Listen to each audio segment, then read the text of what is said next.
Shalom, dear ones. I hope you're doing well and that you had a wonderful, wonderful weekend. It was a bit warm and hopefully the next few days will be more mild for us. Now on for our schedule for the week.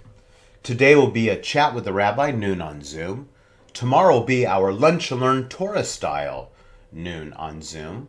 This Friday will be a recorded Kabbalat Shabbat service at 6:30, followed by a live Oneg with me at 7:30. Come and hang out with me. Next week, we begin our live services at Temple with our new Cantor Leah Shafritz.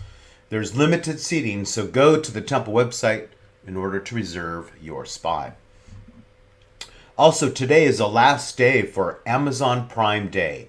If you go to smile.amazon.com and select Temple Emanu-El as your charity of choice, you can support Temple Emanu-El with your purchases at no extra cost to you. A portion of each sale is donated to Temple Emanu-El. And by the way, you could shop at smile.amazon.com all year round. Another great Zigzag cooking show will be on Zoom this Thursday at 7 p.m. And this one focuses on the summer bounty of fresh fruits, veggies, and herbs. Our great Temple Emanu-El cooks will demonstrate how to make incredibly easy and delicious dishes. Register now on the Temple website. I hope you have a wonderful week, and of course, I look forward to seeing you on Something Zoomy. Shalom.